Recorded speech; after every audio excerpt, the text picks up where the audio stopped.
monsters. White rhino. Monster is just a sort of a fun colloquial name we use often. In Afrikaans they call it rhinosters. Play the words a little bit, so you mix those two words up and they become monsters, which translates. Great to see these four again. It looks like the same four. Old female and a couple of males. Looks like that one's fallen asleep. Standing side on, maybe enjoying the warmth of the sun as well.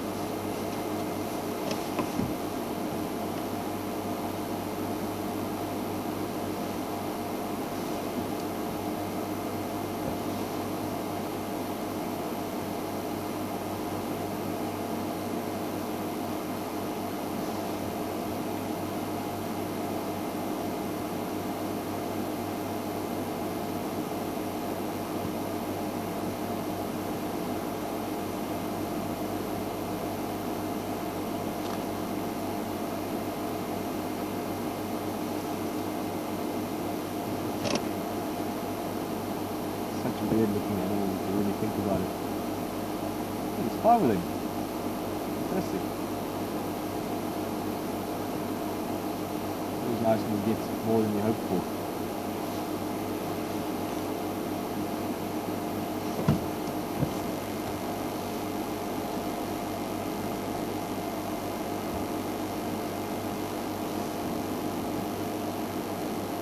They probably would have been sleeping until around sunrise.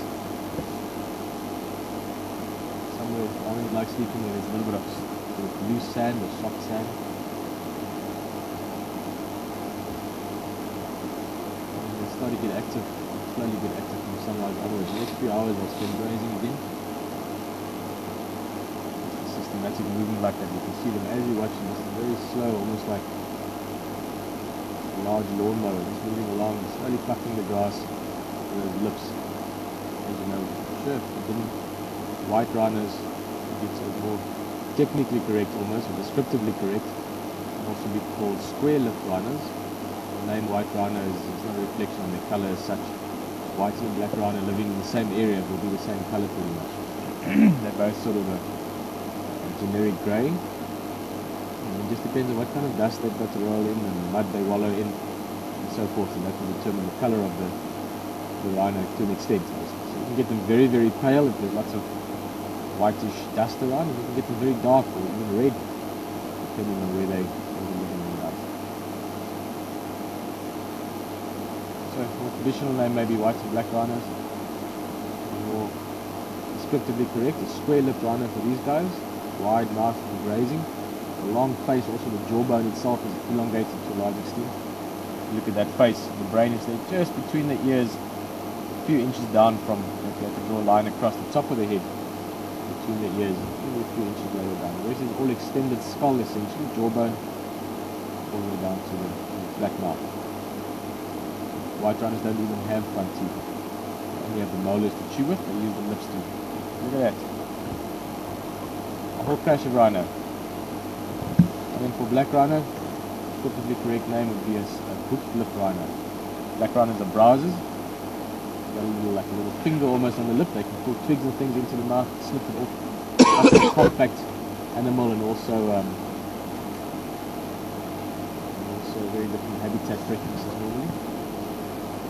But we don't see black rhino around here. It's not impossible for them to be here. We have some tracks which the dung has been seen before, and you never know.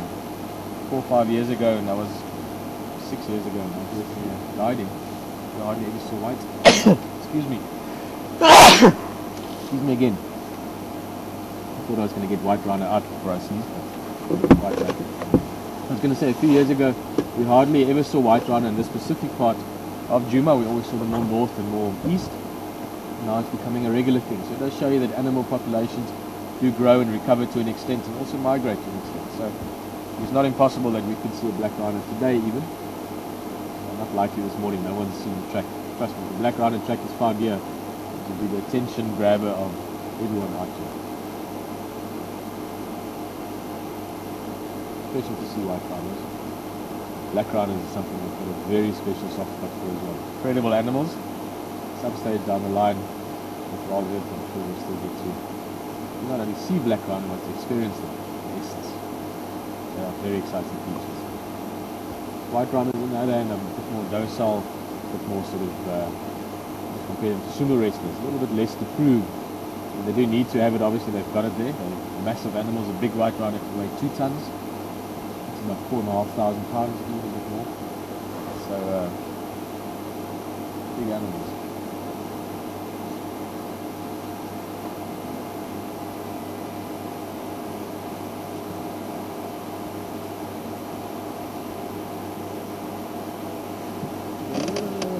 Forward.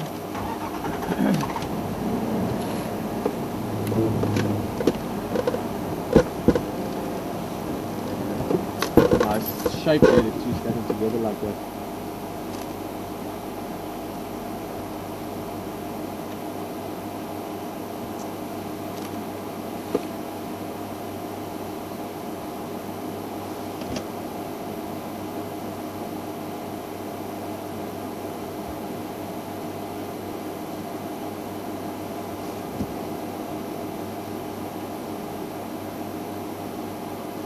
Very relaxed with us. I think we can take this a little bit closer. So we can get a few close-up looks at them.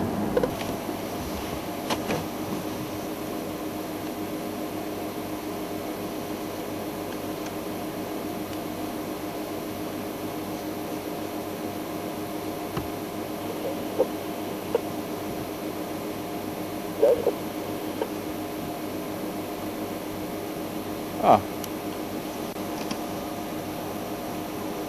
I'm deciding it's time for a little early morning nap, bask in the sun for a while. I can't blame it. One of the benefits of being such a big bulky animal is that you don't really have the threat of predators. Obviously humans did a very good job, we almost exterminated them from the face of the earth. But it's not for humans, they can take a nap whenever, wherever they want really.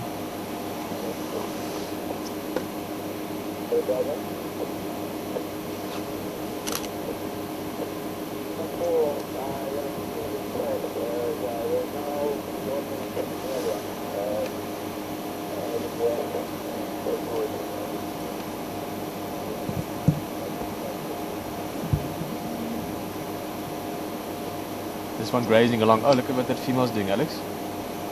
Behind, she was just the male's going to block our view, I think. Yeah, he's blocking our view. She was actually sticking a horn into the soil a bit and digging up a chunk of soil, partly just to clean the horn, basically, I think, to exfoliate it if you want. I mentioned many times that it's this thing that we can never mention enough to people around the world, is that rhino horn literally is just keratin, it's fingernails, same as our fingernails.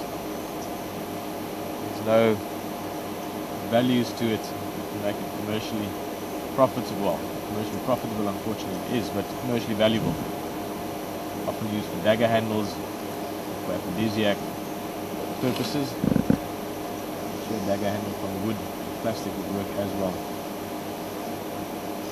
Anyway, we also had a magnificent species become extinct because of that. Let's start the engine up, the batteries are moaning a bit. Take a last look at them, fantastic view here, you can see. I think they're all going to take a nap here over the next while. They've done a good bit of grazing and now they can do a good bit of relaxing. It's a safe environment for them. Modern conservation has truly made a very good example of what can be achieved with this species, white rhinos. Less than 200 left in the 80s. Think of that, less than 200 animals left. They managed through very careful planning and conservation efforts. They were brought back from that very, very brink of extinction.